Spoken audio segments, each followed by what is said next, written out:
Bienvenidos y bienvenidas a Chepe Cycle, el canal que ofrece la información de psicología desde la voz de distintos profesionales.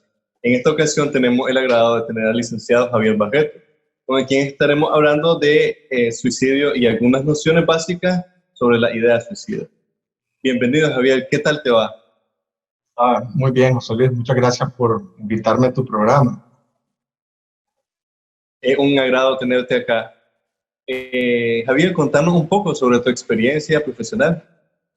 Bueno, son alrededor de 30 años de ser psicólogo y trabajar en psicología clínica, específicamente en todo lo que tiene que ver con el abordaje psicoterapéutico, tanto a nivel individual como grupal, fundamentalmente orientado hacia adolescentes y adultos jóvenes, así como una experiencia muy interesante en todo lo relacionado con la psicología organizacional en algunas empresas multinacionales e internacionales. Nos complace tener tan vasta experiencia y conocimiento en el canal. Bueno, un poco entrando en materia, Javier, ¿podría haber alguna concepción o alguna definición de suicidio? Sí, a ver, pueden existir o pueden proponerse varias definiciones sobre el suicidio. Yo estoy adoptando aquí conceptos, propuestas que son como muy generalmente aceptadas. Entonces, el suicidio es cuando una persona se hace daño con la intención de quitarse la vida y muere como resultado de sus acciones. Aquí hay que tomar en cuenta que también dentro del suicidio pues, consideramos otros elementos como es la ideación suicida, que se define como la aparición de pensamientos cuyo contenido está relacionado con terminar con la propia vida. En esta definición, además, está relacionado con aquellos pensamientos que aluden a la falta de valor de la propia vida, a los deseos de muerte y a las fantasías de suicidio. Ahora, también estamos hablando de un intento de suicidio, que es cuando alguien se hace daño con la intención de quitarse la vida, pero no necesariamente mueren debido a esta acción. Entonces, cuando hablamos de suicidio, estamos hablando de ideación, de planeación, estamos hablando también del intento de suicidio y lo que también conocemos pues, como el suicidio consumado. Me parece interesante e importante señalar esas diferencias, esas mínimas diferencias, pero importantes, entre idea suicida y el acto suicida como tal. Excelente. Javier, ¿cuáles podrían ser algunas causas más comunes que llevan a las personas a querer suicidarse o suicidarse como tal, desde tu experiencia? A ver, los pensamientos suicidas pueden tener muy diferentes causas, ¿verdad? Con mayor frecuencia estos pensamientos pueden ser resultado de sentimientos o de situaciones que no se pueden afrontar cuando se presenta una situación abrumadora en la vida. Probablemente no, podríamos mencionar, por ejemplo, de manera general, cuando puede existir algún antecedente de suicidio en la familia, el abuso de alcohol y drogas, el haber sido víctima de violencia, las mismas situaciones difíciles en la vida, lo que hemos estado viviendo, pues las situaciones sociopolíticas muy estresantes, los desastres naturales. Es decir, pueden haber muchísimas razones por las que uno pueda pensar en quitarse la vida y esto va a depender mucho pues, de estos factores, de los factores de riesgo. Hablando de hecho de eso, ¿quién está en peligro? Ya referido a esos mismos factores de riesgo. A ver, la verdad es que es todo, y puede decir, algunas personas pueden estar un poco equivocadas, es decir, las personas mayores no se suicidan, ¿no es cierto? Los niños no se suicidan, ¿no es cierto? Fíjate vos qué interesante que aquí hay una enorme preocupación de los 14 a los 29 años de edad, que son los que presentan una tasa de mortalidad por suicidio más que significativa. Entonces hay mucha orientación en poder abordar esta situación también en adolescentes y en adultos jóvenes. Pues. Que los hombres pueden ser más propensos a suicidarse. Eso está corroborado por todos los estudios y las estadísticas y que tienden a usar los métodos más letales, ¿verdad? En el caso de las mujeres, pues pueden comenzar desde desde más joven a tener algún tipo de ideación o pensamiento. Sin embargo, la tasa aparentemente, de acuerdo a las estadísticas, es menor. ¿Cuáles pueden ser algunos riesgos, algunos factores que pueden llevar a una persona a suicidarse? Aquí hay varios y te los voy a enumerar, pues, es decir, por ejemplo, si ha habido un antecedente previo de suicidio, si la persona se siente desesperanzada, inútil, agitada, cuando existe una tendencia a alejarse de lo social, situaciones estresantes, por ejemplo, como la pérdida de un ser querido, una separación, lo que estamos viviendo actualmente y lo que vive mucha gente, que son los problemas legales o los problemas financieros. Definitivamente, un problema de abuso de sustancias, y aquí podemos mencionar el alcohol y la droga, que pueden pues, definitivamente empeorar estos pensamientos suicidas y hacerle sentir a la persona con esta falsa seguridad para que lo puede llevar a actuar de manera temeraria o impulsiva, y poderse provocar algún daño. Hay que recordar que el consumo de estas sustancias, como la heroína, la cocaína, en general la drogodependencia, también tienen relación con episodios de intoxicación, abstinencia y dependencia que hacen probable que puedan haber una mayor ocurrencia de este tipo de conductas dañinas para la persona. Y esto pues, está relacionado con la alteración de la conciencia, esta pérdida de contacto con la realidad o la misma dificultad para controlar los impulsos. Por ejemplo, ¿qué puede ser un factor de riesgo muy fuerte? El tener armas de fuego en el hogar, ¿verdad? El tener un trastorno mental, un desorden mental, e incluso no necesariamente que hayan sido diagnosticados. Pues aquí tenemos la depresión, podemos tener el trastorno de estrés postraumático, el trastorno bipolar, la esquizofrenia, entre otros. Los antecedentes familiares de suicidio, donde puede actuar un poco todo aquello del aprendizaje vicario, es algo que no se puede descartar. Los problemas o los trastornos de personalidad, creo que el psicólogo, el psiquiatra, el trabajador de salud mental está bastante familiarizado entre la posibilidad del suicidio y el trastorno límite de personalidad, por ejemplo, y sus expresiones que a veces son muy explícitas de esta sensación de vacío, de estar desesperado, de sentirse ofuscado o no tener una razón para vivir. Algunas enfermedades crónicas o terminales pueden ser también algunos riesgos que puedan llevar a una persona a pensar en el suicidio. Esto es importante considerarlo en términos generales. Sin embargo, en una persona mayor, podrían haber algunos mecanismos de afrontamiento que no funcionan de esta misma manera en el caso de niños y adolescentes, ¿verdad? Entonces, aquí también, pues, niños y adolescentes, y quiero enfocarme mucho a eso, porque muchas de estas experiencias nacen de esta etapa, ¿verdad?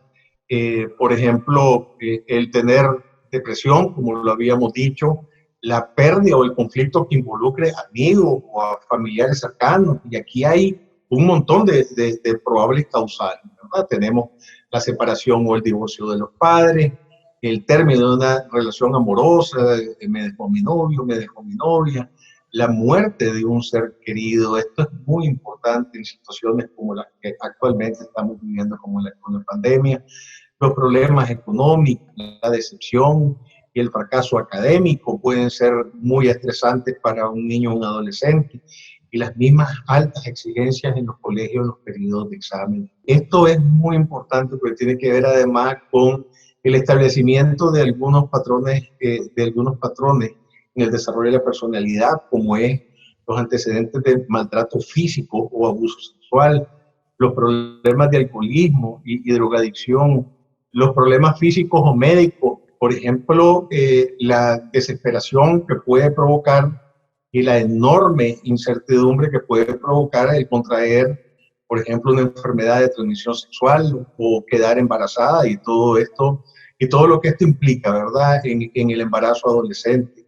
El ser víctima del hostigamiento, del acoso, lo que conocemos usualmente con el bullying, son factores que que podrían ocasionar algunos pensamientos suicidas. Acordémonos que en la etapa de la adolescencia hay todo un desarrollo de la búsqueda de su identidad, de la búsqueda de esa autoimagen. Entonces está de por medio también toda esta parte que tiene que ver con la orientación sexual, ¿verdad? Toda esta confusión que puede haber. Leer o escuchar la historia de un suicidio o haber conocido a un compañero, un amigo que se haya suicidado.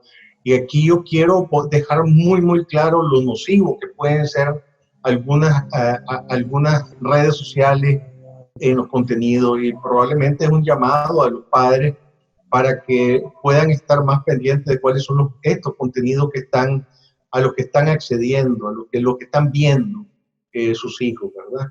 Los patrones familiares destructivos y los acontecimientos traumáticos en la niñez temprana, y más aquellos que no han podido ser superados, los aspectos disfuncionales y los acontecimientos de vida negativos.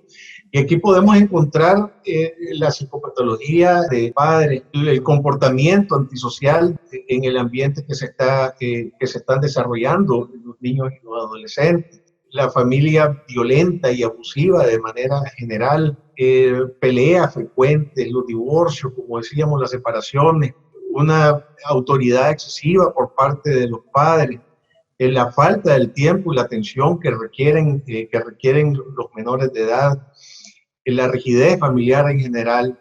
Entonces, como puedes ver, es un espectro muy, muy amplio al que nos estamos enfrentando cuando hablamos de factores de riesgo, tanto en adultos como en niños, como en adolescentes.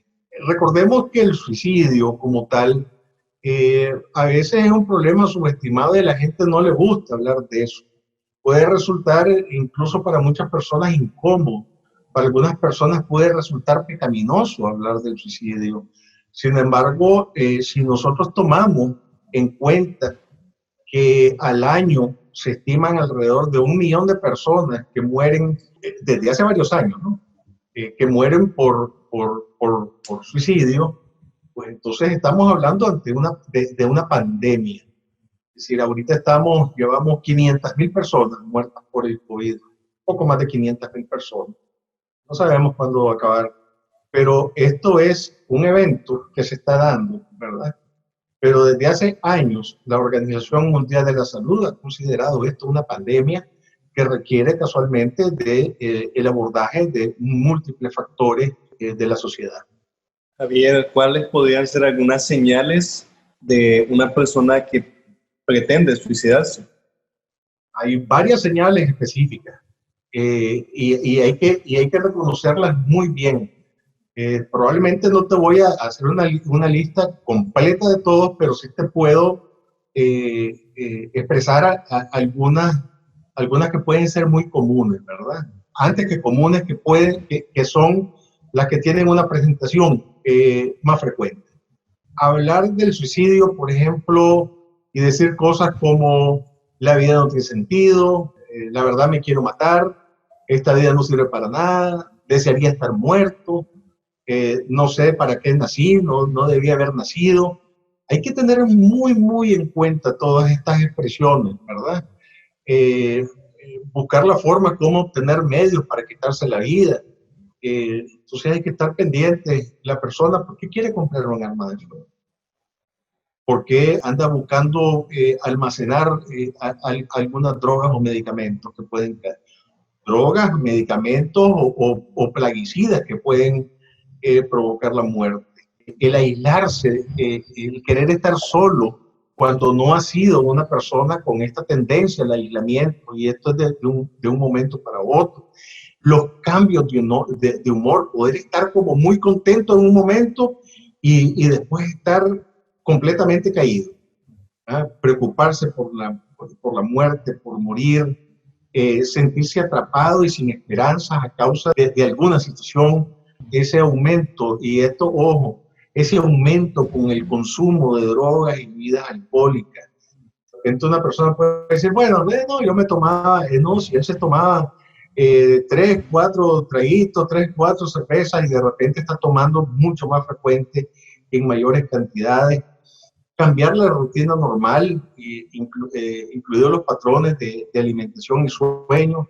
De repente la persona puede pasar mucho tiempo durmiendo o puede ni siquiera dormir muy bien, hacer actividades arriesgadas o autodestructivas, casualmente como el consumo de las drogas o manejar de manera irresponsable. Algo que también se puede presentar es, por ejemplo, el regalar pertenencias que pueden ser importantes o comenzar a poner, como se dice, sus asuntos en orden. Por ejemplo, comenzar a hacer testamentos, notas, decidir qué es lo que se van a hacer con sus pertenencias, despedirse de las personas como si no las fuera a ver de nuevo, sentirse, percibirlo, observarlo como muy, muy ansioso o agitado. Entonces, hay que tener mucho cuidado con la observación y hay que preguntarle a la persona qué es lo que está pasando, con mucho respeto, con mucho tacto, ¿verdad? Bajo ningún punto de vista hay que forzar a la persona, pero creo que todo el mundo, y no solamente el psiquiatra o el psicólogo, son los únicos que pueden de repente poder detener un riesgo de suicidio o alargar y postergar una decisión de este tipo. Entonces, funciona mucho el sentido común y la empatía en todo esto. Recordemos que también hay situaciones en las que se pueden dar asesinatos y suicidios que se conocen como homicidio-suicidio o asesinato-suicidio, ¿verdad? Que pueden provocar la muerte de otras personas o el daño a otras personas, pero también pueden afectar a otras personas. ¡Aloha! Reciban una cordial bienvenida a este segmento ¡Qué miércoles de concepto! Ese no me lo sabía. El día de hoy presentamos la palabra anedonia. La anedonia es la incapacidad para sentir placer y sensación de satisfacción y constituye uno de los criterios necesarios para el diagnóstico de un trastorno depresivo. Es un concepto muy utilizado tanto en psicología como en psiquiatría, pues también es una característica importante de la esquizofrenia. La presencia de este representa deterioro significativo para la calidad de vida de la persona que lo experimente, pues todo lo que puede vincularse a la motivación, la sensación de bienestar o el placer queda totalmente anulado. Es importante tener en cuenta que la anedonia no es un trastorno mental, no, aunque esta constituye una alteración grave en la funcionalidad de la persona. Es un síntoma asociado a algunos trastornos mentales, especialmente los depresivos y trastornos relacionados con adicciones. ¿Qué causa la anedonia? Se ha encontrado de que ese síntoma nace de una alteración en el sistema de recompensa de nuestro cerebro, sistema encargado de regular la sensación de placer de nuestro organismo. Es decir, en una situación normal, cuando hacemos algo que nos gusta, como comernos una deliciosa fritanga en la noche o un rico nacatamal el domingo, se activa un mecanismo en nuestro cuerpo que hará que nosotros querramos repetir esa acción por la sensación de placer que nos causó. Cuando está presente la anedonia, este proceso no se cumple y de eso se deriva la ausencia de placer. ¿Y vos ya conocías ese concepto? Déjanoslo saber en los comentarios. No te olvides de suscribirte al canal para más información sobre psicología y mucho más. Nos vemos la próxima semana en tu segmento ¡Qué miércoles de concepto! Ese no me lo sabía. Hay algo que quisiera agregar y es que no todas las personas, estamos culturalmente preparados para poder hablar de cómo nos sentimos y a veces nos guardamos mucho las cosas. Yo creo que esta es una invitación para que nos abramos a nosotros mismos y nos abramos a los demás. Creo que este es un asunto de mucha solidaridad humana, creo que este es un asunto de respeto, de tolerancia, incluso a nuestras propias creencias. Es muy difícil poder determinar la cantidad de personas que detrás, por ejemplo, de ahogamientos, de accidentes automovilísticos, de sobredosis de drogas, intencionales o no intencionales, pudieron haber terminado pues, en suicidio. ¿Cómo puede ayudar a la familia y los amigos a las personas que pretenden o intentan suicidarse? Aquí hay un montón de cosas que se pueden hacer. En primer lugar, no descalificar, no invalidar los sentimientos de las personas. Eh, por ejemplo, podemos encontrar, y lo oímos, pues, lo vemos en la vida real, lo vemos en las películas. Entonces la persona dice, no, que yo la verdad ya quisiera matarme y todo, nada, déjate de donderas, de esas son tonterías, deja de estar pensando en locuritas. No, hay que estar muy claro, pero excesivamente claro, de que no se puede tomar de broma cuando una persona con acciones, con palabras, puede expresar una intencionalidad de suicidio o tiene pensamiento suicida. Siempre hay que tomarlo muy en cuenta. En estos momentos, por ejemplo, hay que ofrecer apoyo, hay que ofrecer muchísimo apoyo. Si nosotros no podemos con esta situación, no dejarlo solo. Si estamos en un momento determinado en que la persona está expresando sus ganas de morirse, sus ganas de quitarse la vida, hay que buscar ayuda. Definitivamente esto requiere de un acompañamiento profesional. No sabemos qué hay por detrás de todo esto, ¿verdad? En los adultos podemos encontrarnos de que sienten que son una carga, de que no pueden pertenecer a la familia, a la sociedad, se sienten aislados. Pueden haber muchos sentimientos de desesperanza. Recordemos que muchas personas hablan del suicidio antes de hacer un intento. Hacer que hablen sobre lo que están pasando y es muy importante sin hacer ningún juicio de valor. Nosotros hemos encontrado casos en que incluso hay adolescentes, adultos jóvenes que de repente le pueden expresar, pues ya me voy a matar, y más bien nos encontramos con respuestas absolutamente irresponsables por parte de los padres, de personas mayores. A ver, si ya te vas a matar, matate de un solo. Esto es una enorme irresponsabilidad, ¿verdad? Si nosotros nos damos cuenta que alguien tiene esta intencionalidad de quitarse la vida, hay que evitar manejarlo por cuenta de uno. La pregunta de cómo poder ayudar a las personas, aquí hay varios momentos.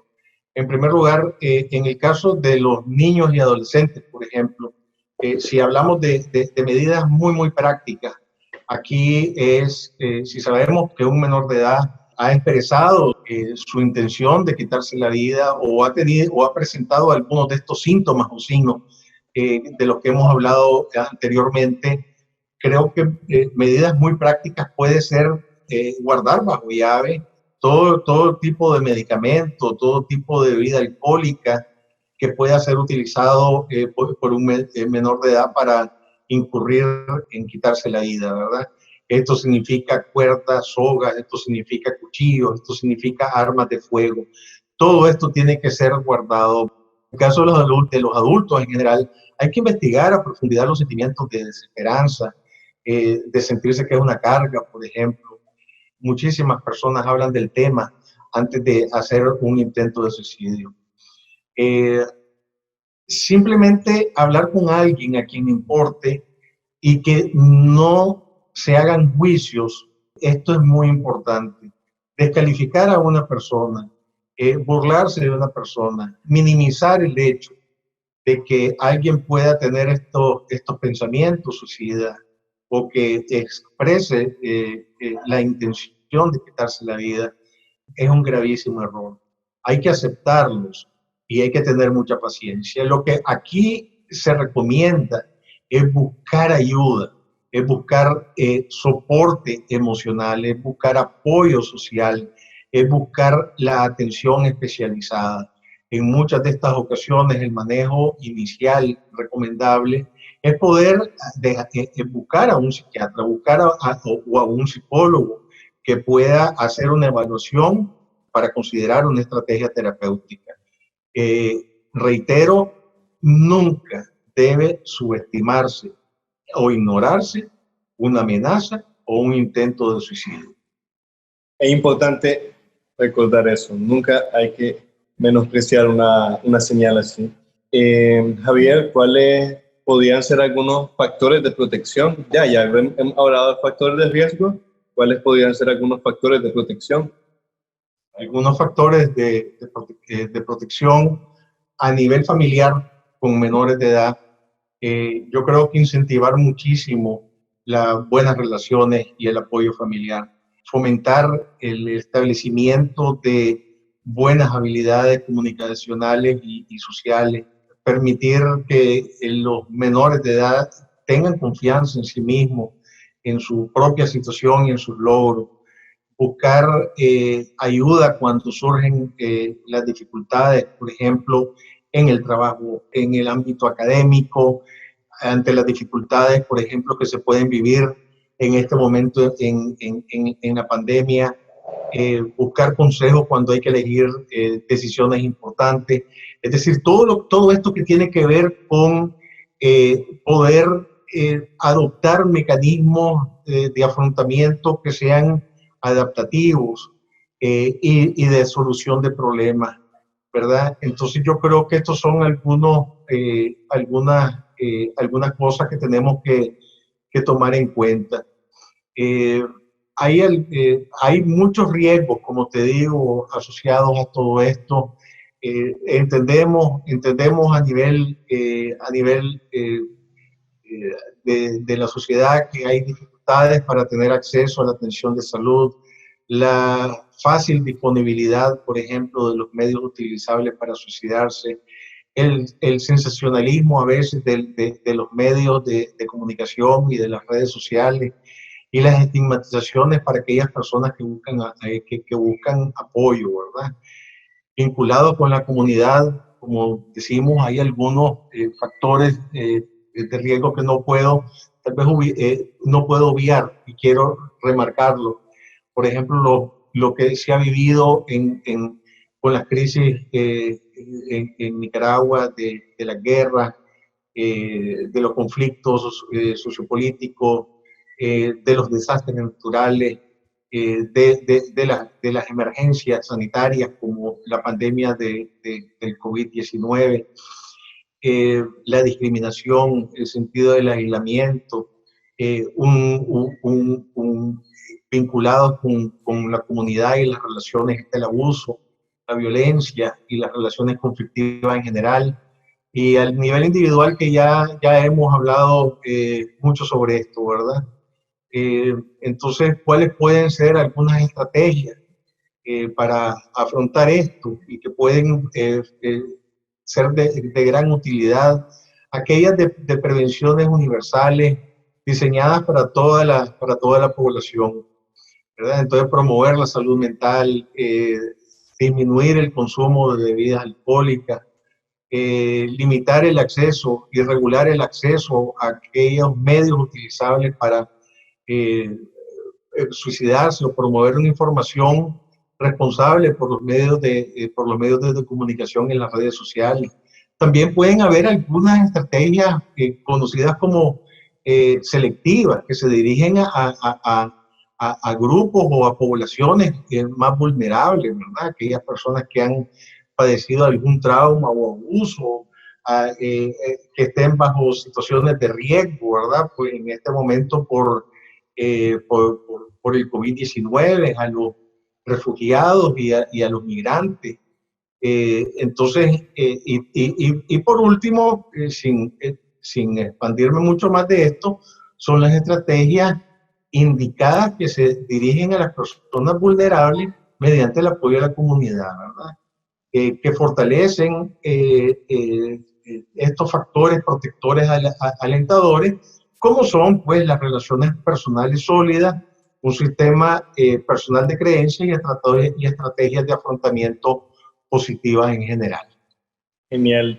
Hemos remarcado el hecho de que es importante acudir a un profesional en este tipo de situaciones. Siendo así la cuestión, ¿cuál sería el abordaje psicoterapéutico óptimo o eficiente para las personas que intentan o tienen ideación suicida? Yo, en lo personal, respondo mucho a un abordaje cognitivo-conductual. De hecho, si se hace una revisión de la literatura científica, es un abordaje muy acertado en estos casos, desde el punto de vista psicoterapéutico. Esto bajo ningún punto inhabilita no solo el complementario con cualquier tratamiento psicofarmacológico que sea necesario, mucho más en aquellos casos donde pueden estar asociados otros factores de trastornos o desórdenes mentales, como la bipolaridad, como el trastorno de estrés postraumático, la misma esquizofrenia, la depresión y algunos trastornos de personalidad. Entonces, ¿qué abordaje resulta ser muy efectivo?